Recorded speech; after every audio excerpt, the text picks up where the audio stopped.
Hello and welcome to today's podcast, where we are exploring the shifting dynamics of power, strategy, and security in a rapidly changing world. I am your host, Najaswal, researcher in CENJOWS, and we are honored to have a distinguished professor, Dr. Debasish Nandy, today with us. Topic of our podcast is sea power and sovereignty, why the Indian Ocean matters in the multipolar world. To help us navigate this subject, we have Dr. Debashish Nandy, who is Associate Professor and Coordinator of Center for South and Southeast Asian Societies at Kazi Nazrul University. Dr. Nandy has held visiting faculty positions at prestigious institutions like Department of Foreign Area Studies at Tajik National University, Dushanbe, the Department of Japanese Studies at the University of Dhaka, and the Frankfurt University of Applied Sciences in Germany. He was the visiting faculty at the Department of World Economy, St. Petersburg, Russia. Sir, it is pleasure to have you with us. Let us start with the foundation of maritime strategy. The idea of sea power was famously articulated by Alfred Thayer Mahan over a century ago, emphasizing control over the seas as key to global influence. So, beginning with the first question, how has the concept of sea power evolved since Mahan's time, and how you see it applied to the Indian Ocean in the 21st century?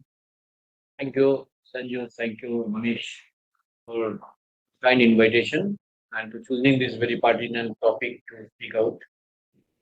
First of all, the importance of maritime security and sea power is has been most important and pertinent topic to discussion of uh, maritime security and maritime culture is very old one. And initially, the importance of Atlantic was neglected. And Atlantic was not very important ocean for navigation. And because the United States of America was not the scenery of the global politics. Uh, Mr. Mahan, who introduced or coined the idea of sea power in 1898 and 1898 to 1908, he established the importance of sea power and how through Atlantic and through sea routes, through naval trades, the America can be one of the leading economic power and the military power in the world. He was the first person who articulated the very concept of sea power because the geographically speaking, the most of the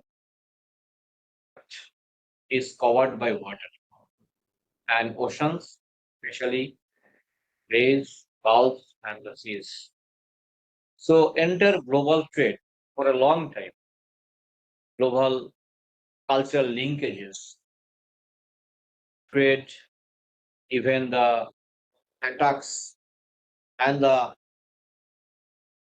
occupying the territories, establishing of the colonial powers, their hegemonic presence in across the globe to seas or the maritime routes.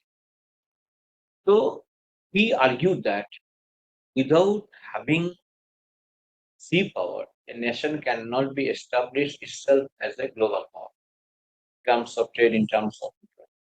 Then I am moving to another part of this first question is what is the importance of sea power in the 21st century? 21st century is a century of challenges and opportunity. And today we are talking about blue economy. Today we are talking about maritime security. Today we are talking about maritime environment. We are talking about sea piracy. And in the 21st century, the major rivalries are going on implicitly or openly among the sea powers to establish their dominance over the seas, over the unidentified unknown islands, over the access of the sea routes. Because the nature of the trade has been changed today. In earlier, people used to trade from one country to another country, only goods, spices, uh, cottons, minerals. Now we are talking about natural resources, just like energy security.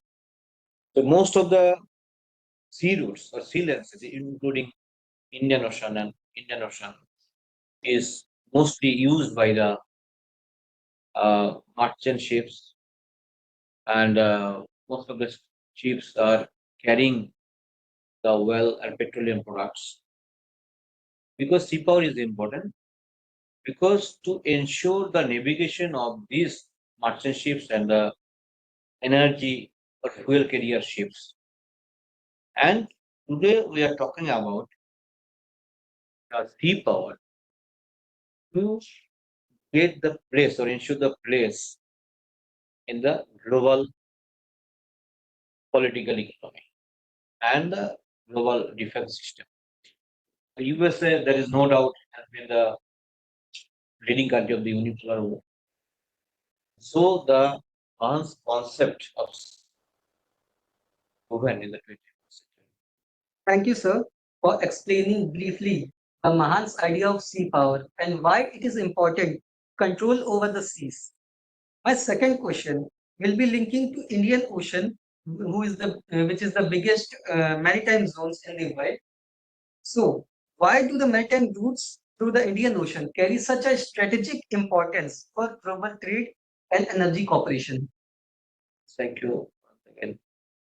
Because Indian Ocean is not only important strategically, but also important economically, and also important to explore our cultural linkages with the Indian Ocean littoral states and beyond.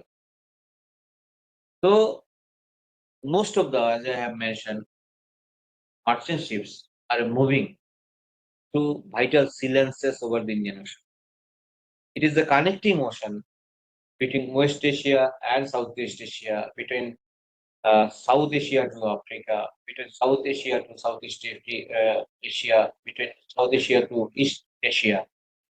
So India aims to enhance its connectivity with the Indian Ocean littoral states which are locating into African west coast of Africa, from Tanzania, Seychelles, Mauritius, and others. Many. So India maritime security and maritime strategy has been evolved over the years, as I have uh, mentioned in earlier lecture that was the Shabda K.S. Panikkar who identified the important and since then India evolved its maritime strategies and mostly after 1991 due to India's new economic policy in a changing globalized order. India's economy has been opened door economic structure. So to enhance India's trade with the uh, other states, India has established its linkages throughout the world. India's goods are being exported, and India's uh, and goods from the other countries are being imported. One side, another side is India is an emerging power, aims to be a superpower. That is why India not only enhance its energy security or naval forces, India is now aiming to sell out its indigenous ships and maritime equipment to the other countries to uh, branding itself and to earn revenue. Indeed, sir, when we look at the trade and oil flowing through these water, any disruption in these trades can bring the global consequences. But when we look at the geopolitics of ocean, we have the elephant in the room. So, sir, what do you think? In what ways China's growing influence in the reshaping the strategic balance in Indian Ocean is bring the consequences to the geopolitics or positive responses? The geopolitics is a very dynamic concept, and that is why India's partners and friends are being changed. Some partners already old friends are being obsolete, and new friends are being added to Indian list. And the growing synergies between China and Russia, between China and North Korea, have been the concern of Indian security. And India is concerned not only its own territorial security, but also regional security. And India is concerned about its islands, uh, its security of is concerned about security of Andaman Nicobar Islands, Lakshadweep Island. And that is why India is concerned about the Chinese presence, especially India's China's sting of pulse policy, maritime policy, and BRI. Because China already establishes connectivity with Sri Lanka, Maldives, Pakistan, and Bangladesh, and Southeast Asian nations. So it is very much challenging to India to convince Indian old partners or new friends also in Southeast Asia, because those countries are already aligned with China. So it is very much challenging task to India to convince these countries to make a fine balance between China and India, and to convince those countries which is the actual friend, whether China or India. So the diplomatic engineering process of India and the managerial capacity of India are very much important to chase China. Yes, we can only ensure our security through enhancing our naval forces, but also enhancing the number of friends.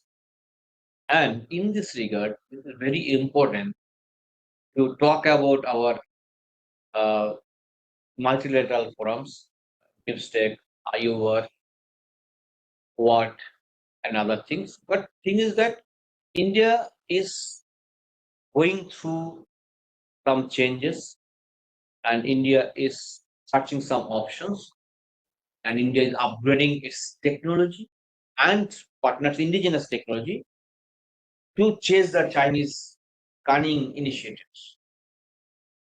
While China is increasing its footprint in ocean geopolitics, it also brings the quest for multipolarity. When we are seeing the America, Russia, well, it was initially the unipolar world during the World War II and starting days. So, how does this transition redefine maritime strategy, particularly in the Indo-Pacific context, when China is also coming to the game? India is also questing for the South Asia leader of the South Asia. India, there is no doubt, is the core state of South Asia, leader of South Asia. Once upon a time, India was the leader of entire third world. During Nehru's era, India had a very good relations with South Asian countries, and now also India has a very good relations. During that time, China was no. China's presence in global politics were not recognized. Gradually, China has become the superpower and chasing the United States of America. The China has two policies. Mostly, China is concentrating itself to foster its economy, to lead the global economy, the global economy on the one hand, and to enhance its uh, military presence, especially to enhance its military forces across the Indo-Pacific region. Because China knows it very well, until unless it uh, established its hegemonic presence in the Indo-Pacific, over the Indo-Pacific, these small countries or post-colonial countries will not recognize China, will not fear China. China feared about the cunning diplomats and debt trap. So through debt trap, China is controlling these countries. That is why these countries are being forced by China to control such treaties with China. So India is has taking a counter strategy to convince these countries that India is the real friend of these countries. And nowadays, you are talking about the unipolar that is no doubt after the collapse of Soviet Union, after Soviet Union, world has become the unipolar. But for the last few years, in the last big conference which held at Kazan, Russia, so both India, Russia, and China declared for a multipolar global order to chase the American presence. On the one hand, China is talking about multipolar world. On the other hand, China itself is trying to chase the United States of America alone. So there are so many complexities. So there is no clear view. If BRICS is succeed, then in near future we can talk about the multipolar world. Yes, it is true. That is, no power is universal because once upon a time UK was the uh, omnipotent power. Now, after the Second World War, the power position of UK has been reduced. So I think in near future the supremacy of the USA will be reduced if these three BRICS members and key players of the BRICS can come together and if they can take a very good decision on the basis of the common interests, then only the global order can be changed and they can understand instead of going to conflict or competition, if they can enhance their cooperation on mutual trust, entire region, Indo-Pacific region will be benefited. Sir, indeed, multipolarity can bring the complicate of the relationships among the country, but also has the potential balance in the regional dynamics. But when we see the Indian Ocean, it is not about the regional dynamics, it's also about the coastal security. So the next question I would like to ask, how might climate change, the rising sea levels and coastal degradation affect the security calculus of Indian Ocean region? It is very good question because Indian Ocean security is not merely depends upon territorial security. Environmental security is the one of the pertinent part. Has been part and parcel of the Indian national leadership because it is a part of non-traditional security. Entire world had witnessed the adverse effect of tsunami and other strong cyclones like Amphan, Cedar, which affected Bangladesh, some parts of West Bengal, southern part of West Bengal. And due to the earthquake, the Southeast Asian nations are being experienced the devastation. So in this regard, India is very much concerned to protect not only its environmental security. It has been expected in near future the some parts of India will be submerged, some parts of West Bengal will be submerged, Bangladesh will be submerged, Maldives will be submerged because the average height of the Maldivian territory from the sea level is 1.5 meters. If any height it comes, then the Maldives will be submerged, and due to the global warming and due to the increase of the temperature, Maldives due to the increase of sea level water, Maldives will be submerged after a few years. Okay, that is why India is not only built a working group with the Indian Ocean littoral states including Maldives, Sri Lanka, Seychelles, Mauritius, and other countries. India is convincing these countries if we all together build such a policy, I mean ecological policy, environmental policy, we can ensure our environmental security to protect ourselves. And it is aligned with the SDGs goal. Sir, your message is not only reminds us for the maritime security, but also about sustainability of ocean and coastal communities and ecosystems, which makes a call for future readiness to the coastal regions. While we are moving towards our last question, the Indian Ocean region brings the competition and cooperation because there are multiple countries whose economy is growing, whose security is growing, but there are multiple countries whose security is also decreasing due to external powers. At last, I want to ask over the next 2 decades, What kind of Indian Ocean order do you envision? Cooperative one focused on shared prosperity, or a competitive one driving by rivalry and strategic contestations? Thank you. Because it is expected to take a cooperative approach, but sometimes most of the states, small states, the poor states of these developed countries, don't have their relative autonomy. They are due to the debt trap or their inability to take independent decision. They are controlled by the regional, extra-regional powers or those countries from where they money or not. So it depends upon the foreign policy and security policy of the concerned state, their capacity. For example, markets is vulnerable. For example, if we talk about uh, Papua New Guinea, a small and newly born state, which is East Timor, they're not concerned about the power rivalry. They're concerned about the sustainability. They're concerned about the security, environmental security, and economic security. So, if all countries belong to the Indo-Pacific are convinced and they think about their future, their environmental security, their economic security, instead of competition. For example, recently we have seen the rivalry between Philippines and China. This incident had an opportunity to the USA to make close relations with the Philippines. So India is not involving in the internal conflicts. What India is thinking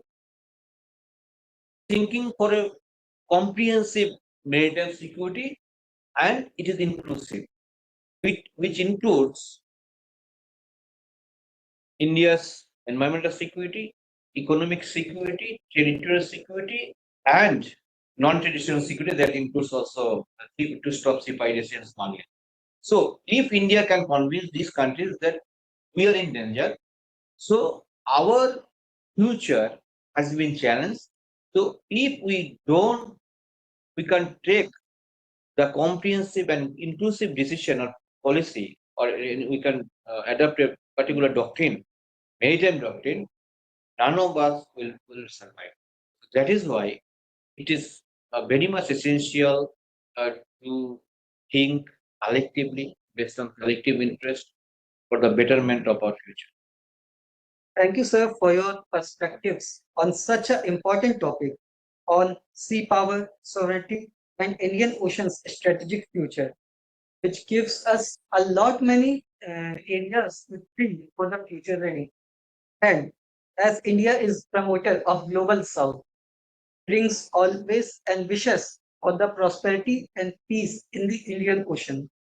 To our listeners, we thank you for joining us. Don't forget to like, subscribe, and comment our YouTube channel. Thank you, sir, for your talk.